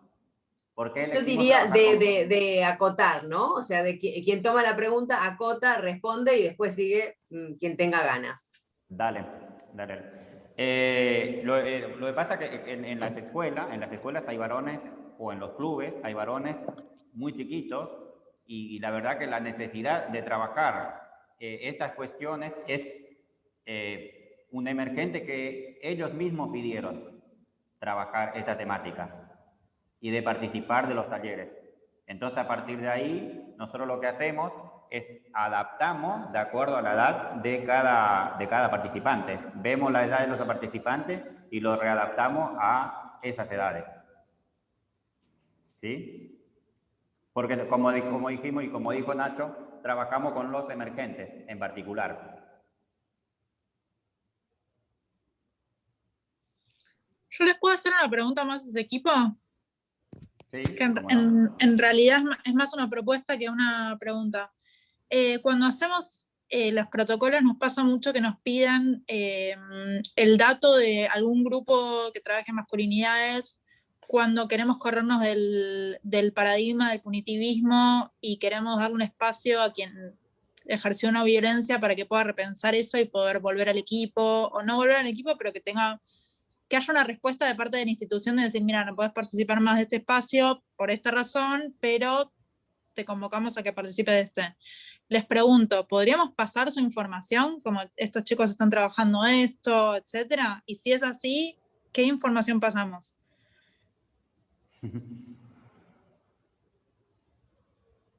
Mira, Nacho, sí, podemos darte el mail y te pasamos los datos que vos necesitas, no hay ni un drama, y vemos cuál es la necesidad, porque ahí es justamente de no, por ejemplo, como que respondiendo a Claudia, ¿ves? Ahí es un emergente, donde nosotros vemos cuál es el emergente y a partir de ahí trabajamos.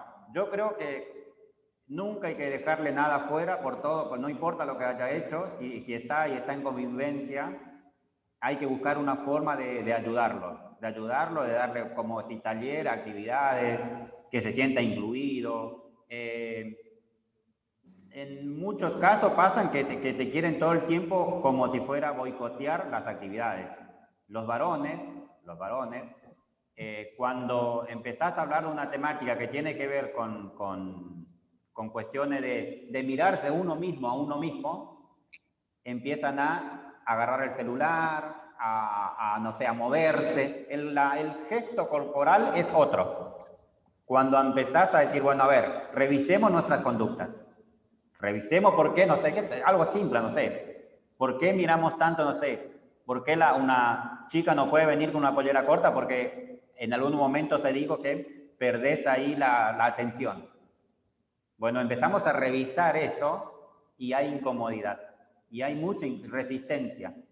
¿Sí? Resiste. Bueno, por eso por ahí, de acuerdo a la característica del grupo y demás, buscarle de cómo poder engancharlo para que participe, para que empiece a reflexionar, aunque sea mínimamente, muy poquito, pero es una forma de ir, vamos a ponerle, sacándole las capitas que tiene lenta y progresivamente.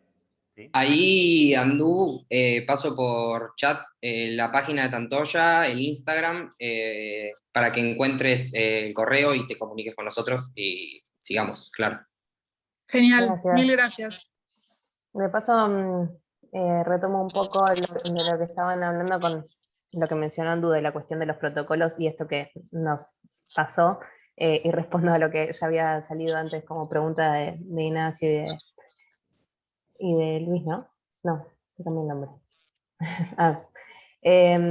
Nosotras sí, con los primeros grupos con los que trabajamos, el producto final de los encuentros resultaba en protocolos, pero nos encontrábamos desde las primeras conversaciones con esta ilusión de que los protocolos iban a venir a solucionar todos los conflictos y problemas casi de manera automática, y a pesar de que los trabajábamos desde la primera conversación, una vez finalizado el proceso, seguíamos en comunicación con los jóvenes y quedaban algunas frustraciones, sobre todo con cuestiones como esta que están surgiendo con respecto a masculinidades que, por ejemplo, tomaban la decisión de que un varón ya no podía permanecer en el mismo grupo o espacio por situaciones bastante delicadas que habían ocurrido, y por cuidado y protección a algunas mujeres la decisión era que no continúe, pero a la vez había mucho afecto y otros espacios que seguían compartiendo, y estaba la preocupación de qué podemos seguir haciendo porque no queremos como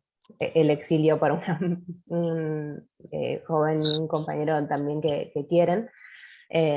Y a veces, encima de esto pasaba, justo habíamos arrancado presencial, y estos temores e inquietudes pasaban durante la pandemia ya, entonces era tratar de resolverlos desde un encuentro no presencial. Así que teníamos Zoom para ayudarles a pensar cómo tramitar estos temores, cómo seguir en contacto con ese joven y buscar algún espacio donde pueda seguir en contacto, pero trabajando con lo que había ocurrido. Y en grupos con los que trabajamos posteriormente, una propuesta era que el protocolo podía ser un producto final, pero que también podía ser una declaración de principios o de acuerdos en vez de un protocolo, y que eso sea como algo que sea un papel como excusa para que les ayude a seguir reactualizando el debate y los acuerdos colectivos. Esa fue una de las estrategias posibles. Claro, pensaba con esto que dice Gilda, que en realidad este es un encuentro pedagógico, digo, somos docentes, ¿no? No somos de la penitenciaría en un espacio de formación, entonces, muy lejos de una perspectiva punitivista, siempre apostamos a que la educación transforma conductas, independientemente de la edad, ¿no? Pienso porque si estamos en un marco de derecho y estamos trabajando con niñas o adolescentes, bueno, no hay duda, ya estamos, ¿no? Todo el marco legal nos conduce hacia allí. Pero si estamos trabajando con adultos, ¿no? ¿Por qué negar la posibilidad del cambio? ¿No? ¿Por qué negar la posibilidad de transformación? Porque esas personas van a salir a la sociedad, son con quienes convivimos, ¿no? Entonces, siempre pensando en esto, por supuesto. Y es como cuando hablamos de violencia de género, la denuncia siempre es un punto de llegada, nunca es un punto de partida, ¿no? Hay necesidad de otras cosas antes de la denuncia. Y el protocolo también, ¿no? El protocolo es como la excusa para poder decir, che, tenemos este problema, si es que no lo queremos poner bajo la alfombra, esto se transformó en un conflicto, veamos qué hacemos con esto, ¿no? Yo creo que también uno de los desafíos con los que nos encontrábamos es que por un lado estábamos preocupadas por el bienestar de la persona, de los chicos que habían ejercido determinadas violencias, pero por el otro lado son instituciones que tienen mucha situación de convivencia, tienen campamentos, tienen un montón de espacios en donde esa persona estaría sola con otras mujeres, entonces como que teníamos que poner en la balanza, y ellas tenían que poner en la balanza y tomar las decisiones, nosotros más que nada acompañábamos, de qué hacer, que no queríamos ser punitivistas, pero por el otro lado queríamos proteger a esas mujeres que o que habían denunciado o que no habían denunciado, pero se sentían incómodas con esa presencia, y entonces era como y sigue siendo un trabajo de construcción continua, digamos. Sí, y también donde la institución tiene que tomar una presencia activa, ¿no? Como en un lugar de referente y de autoridad, porque lo que ha sucedido hace unos años es que frente a la inacción institucional, las pibas tomaron el escrache como justicia por mano propia, ¿no? Y no es eso lo que queremos, o sea, queremos poder acompañarnos en este proceso de deconstrucción, de conductas patriarcales que tenemos todas instaladas, y esto también es un proceso donde la escuela se tiene que posicionar, ¿no? No es que vamos a salir a aplicar la ley del talión, de ninguna manera. Pero ¿y entonces cómo garantizamos el derecho a una educación libre de violencia para todas, ¿no? Las mujeres y las disidencias que pudieron haberse sentido exactamente? Y algo interesante para pensar en las instituciones recreativas y educativas es el tema de los vínculos, ¿no? Lo que a mí me ha pasado en estas experiencias es que se ha armado, digamos, bandos, ¿no? Camarillas, quienes apoyan a uno quienes apoyan a otra. Y entonces tenés a la escuela o al centro de recreación, digamos, a la institución, partida en dos, ¿no? Muy difícil de reconciliar. Cuando los chiques protagonistas trabajan en esta lógica, es una cosa, pero cuando además les adultes, ¿no?, se suman a esta lógica diciendo, pero no puede ser, yo apuesto por él, es el mejor alumno, no, esto no pudo haber sucedido, ella es tal y cual y lo que sea, ¿no? Entonces tenemos a toda la institución involucrada en esta situación que rápidamente necesita ponerle palabras por lo pronto, ¿no?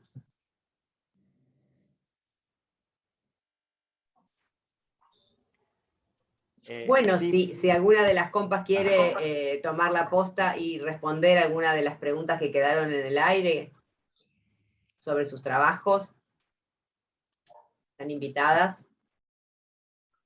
Retomo una que nos habían hecho de las resistencias con las que nos encontramos, de directives. La verdad es que no hubo muchas en cuanto al proceso en sí, porque tenían problemas, nos fueron contactando con problemáticas parecidas por referencias que ya habían dado a algún grupo con el que ya habíamos trabajado. Entonces tenían como cierta tranquilidad de que había un trabajo previo con grupos parecidos, que entendían que el trabajo iba a funcionar.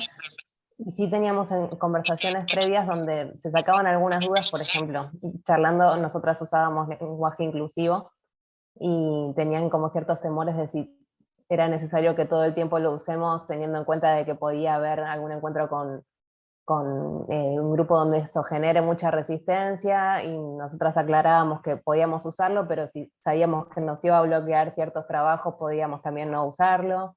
Entonces eso transmitía cierta calma y nos abría como algunas puertas para después poder trabajar. Y con las familias no fuimos sabiendo después de situaciones puntuales que no hayan podido resolver los grupos con los que trabajamos, pero sí estaba como el temor bastante permanente de cómo iban a poder afrontar algunos encuentros con familias, y lo que hacíamos era pensar situaciones concretas juntas, y hablando de posibles respuestas más adecuadas, o situaciones que preferentemente podían evitar, que no necesitaban inmolarse para cambiar toda la comunidad y todos los vínculos de un día para el otro. Era un poco eso, como Gildo, pensar juntas, más que nada. ¿te puedo colaborar con algo en esa respuesta? Sí. Que en la relación con las familias teníamos muchas diferencias dependiendo de la población de la que se trate, porque por ahí eran organizaciones que eran nacionales y armaban un protocolo o una declaración de principios para toda la organización y la tenían que aplicar en Chaco y en Cava, por ejemplo. Y las chicas de Chaco decían, yo esto no puedo, o sea, no puedo presentárselo a las familias de ninguna manera, entonces como que teníamos que ir como armando algo que fuera aplicable en los distintos contextos socioculturales, digamos, o que puedan modificarlo en base a lo que sus poblaciones necesitaban, digamos.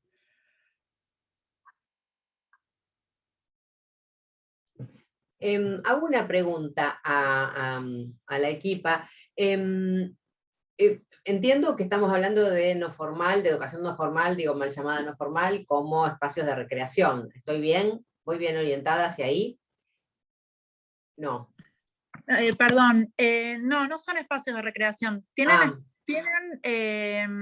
un contenido de recreación, pero son espacios de educación no formal en el sentido de que no son parte de una institución escolar y que no tienen clases, sino que tienen actividades vinculadas con la recreación, pero que tienen contenidos a desarrollar, algunos relacionados con cuestiones religiosas o culturales de la comunidad judía, y otros de otro estilo que tienen más que ver con, no sé, derechos humanos, alguna efeméride de un momento del año, como que ellos tienen como un programa durante el año de todo lo que tienen que dar y van llegando a las distintas fechas y lo van dando siempre con la herramienta de la recreación, pero su objetivo no es la recreación. Bien. Porque pensaba también en esto de la necesidad de ampliación de los marcos de la ley, ¿no? Cómo algunos espacios que se han visto interpelados por los emergentes, como decía Ignacio, han tenido que tomar la ley de ESI, aunque la ley de ESI no sea el paraguas de garantía de derechos. Quiero decir, la ley de ESI es explícita, ahí habla de instituciones de educación formal y de la autorización a los docentes para enseñar contenido de sexualidad en el aula. Punto. Ahora, si un club deportivo tiene situaciones de abuso y agarra la ley de ESI, ¿lo avala? No, no lo avala, pero antes que nada agarrala y aplicala, digo, ¿no?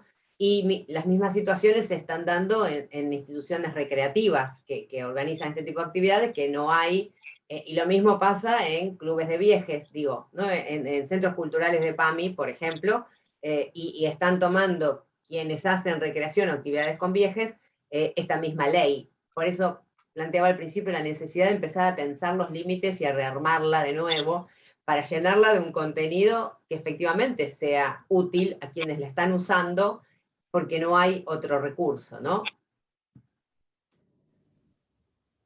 Sí, lo que es interesante en todo esto también, me estaba acordando de las palabras de Graciela Morgade hace no mucho tiempo, que hablaba de armar currículum ante, bueno, las muchas cosas que no quedaron armadas después de la ley, ¿no? Los diseños curriculares que no alcanzan para todas las modalidades, o esto que la ley no dice de pasar los muros de las escuelas, y sin embargo la ley los pasó y necesitamos que los pase. Y en esto se está armando currículum, ¿no? Yo pensaba en esto porque al empezar a investigar sobre lo que pasa en la educación de adultos, lo primero que me encontré era con todo lo que faltaba. Y es un poco impactante, ¿no? Como decir, bueno, ¿cómo hacemos ahora? Pues la primera pregunta que me apareció fue, bueno, entonces, ¿cómo se hace ahora? ¿O qué tipo de ESI se puede hacer si no hay ni siquiera lineamientos curriculares pensados para esta modalidad? No hay lineamientos curriculares de los comunes, digamos, y tampoco de ESI, de ninguno, ¿sí? Creo que lo que está pasando es muy interesante, porque lo que estamos compartiendo acá, y me imagino que también en otras mesas y en otros tipos de espacios y encuentros, son cómo se va armando currículum en otros lugares educativos, ¿no? Y cómo también esto va empujando a pensar cuáles son los espacios educativos, que no es solamente la escuela, y está buenísimo que no sea solamente la escuela, porque hasta ahora veníamos pudiendo, me parece en general, ¿no? Pensando en encuentros el año pasado, o charlas con colegas, poder como ubicar espacios donde lo que se desarrollan son aquellas pedagogías que queremos combatir, ¿sí? Como las pedagogías de la crueldad, o lo que pasa con el porno mainstream, con ciertas cuestiones que pasan en las redes, que educan en el sentido contrario, donde queremos ir, y cómo nos vamos también apropiando de esos espacios, ¿no? De discutirle a ese porno mainstream, de discutirle a los vínculos que promueven las redes. Bueno, me parece que en algún momento, digamos, llegará esa reforma de la ley, pero mientras tanto es como que en la práctica se está armando todo un encadenamiento de miradas sobre esta idea de trabajar en espacios educativos, que se va ampliando más.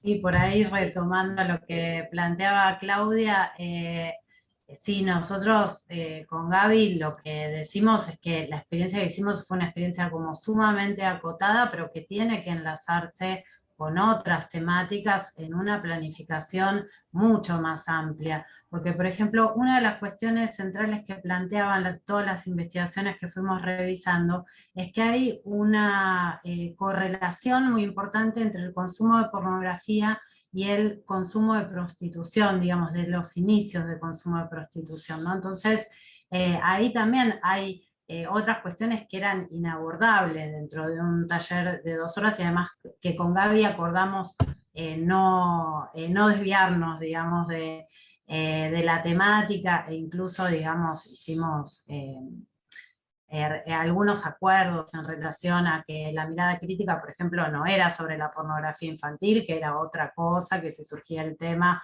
se iba a aclarar, pero sí, hay temáticas, digamos, que son como sumamente actuales, contemporáneas, necesarias, que tenemos que seguir evidenciando y seguir generando estos acercamientos que también representan un desafío, pero que es imprescindible, digamos, y es el propio camino que se está haciendo la ESI.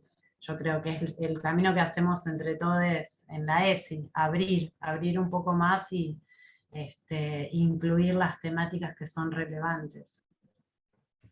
Sí, pensaba que hoy a la tarde tuvimos, una mesa que era ESI desde la escuela hacia la comunidad, ¿no? Y eran todas experiencias donde la ESI no estaba en la escuela, ¿no? Como cosa loca, y vos decís, pero ¿cómo? ¿Tantas experiencias en realidad? Y sí, la verdad que sí. Desbordaron las experiencias las paredes de la ESI. Perdón, Luis, dale. No, quería decir que, por ejemplo, el tema de la ESI, que no está, pero, por ejemplo, hay protocolos, que acá, trajeron, el tema de los protocolos y de armar protocolos. De hecho, en la Escuela del Gobierno de la Ciudad de Buenos Aires hay protocolos que tienen que ver que tiene que ver en general con la violencia de género, inclusive para docentes y para alumnos, hay para los dos.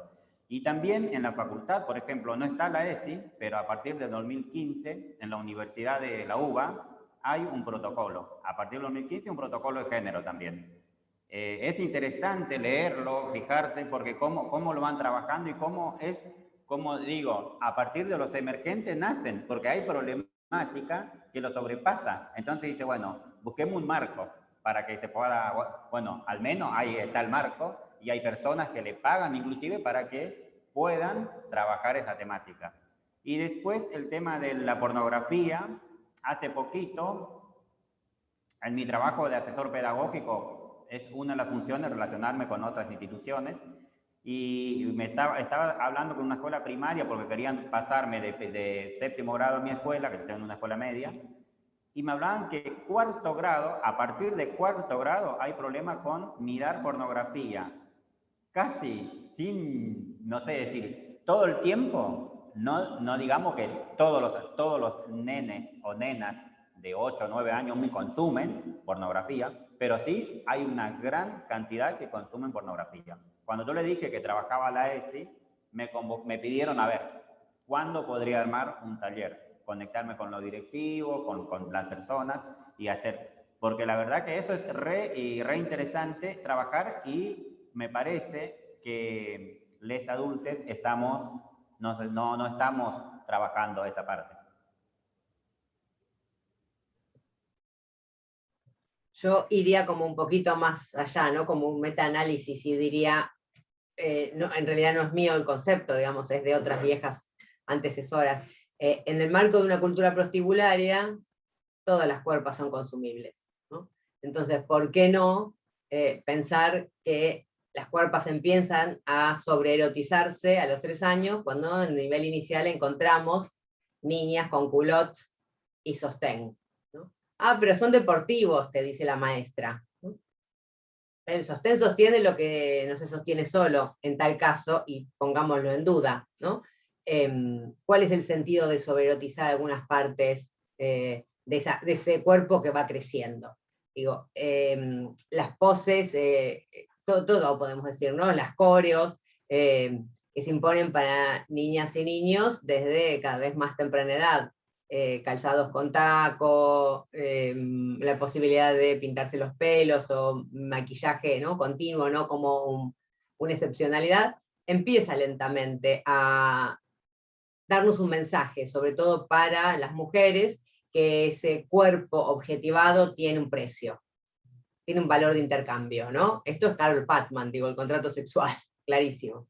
Entonces, ¿por qué no pensar que en cuarto grado el consumo de otros cuerpos puede estar a disposición en el marco de redes y tecnología y todo esto, ¿no?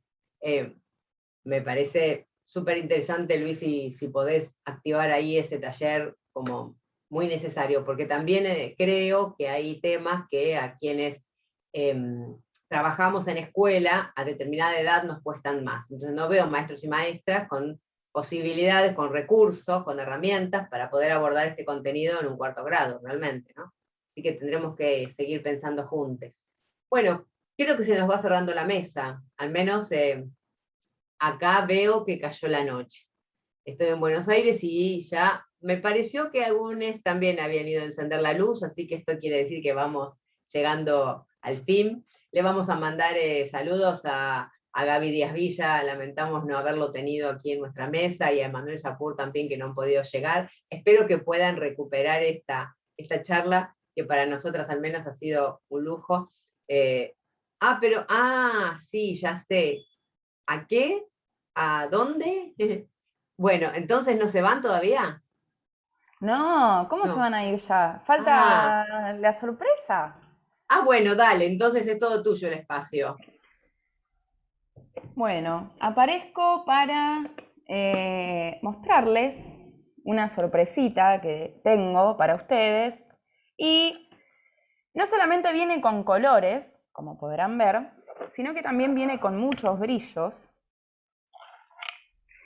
porque trae brillos de verdad, son los brillos con los que juego y jugamos, porque es una invitación hacia esta mesa, a este encuentro que vamos a realizar el 27 de noviembre.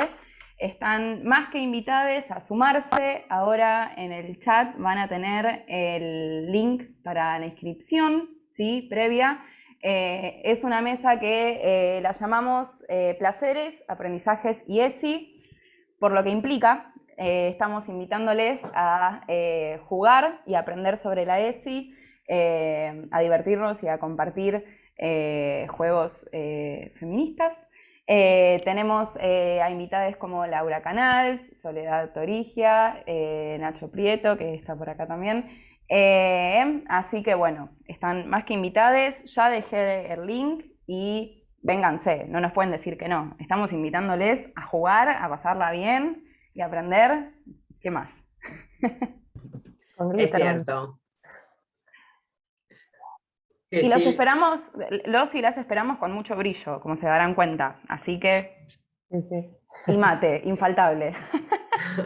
Yo creo que es un planazo, ¿eh? De sábado a la mañana ahí, mate, a full. Es una mesa especial para quienes hayan estado presente, nada, laburando con nosotras así para sostener las mesas del encuentro. No está abierto a todos los docentes. Lo que sí está abierto es la posibilidad de armar redes para seguir construyendo, ¿no?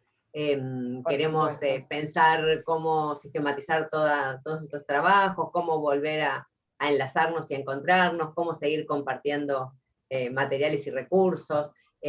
Sabemos que hay mucha gente que está trabajando con el tema de juego, recreación y ESI, entonces, bueno, va a ser un placer invitarles a otro espacio donde pongamos la cuerpa desde otro lugar, donde las emociones, la risa, ¿no?, entren en juego, y donde podamos pasarla bien porque nos lo merecemos también. Además de tanto, ¿no? También nos la merecemos. Así que ahí estaremos todos. ¡Hay foto! ¿Podemos? ¡Uy, sí! ¿Hay alguien que tenga la imagen reservada para alguna empresa en particular? Digo, que no pueda salir. No. Bueno, entonces, si no es así, si todos tienen el consentimiento, aprovechamos para hacer foto y prometemos que se las mandamos, obvio, porque esto vale un cuadrito. Obvio. Bueno, en vez de whisky vamos a decir ESI. ¡ESI!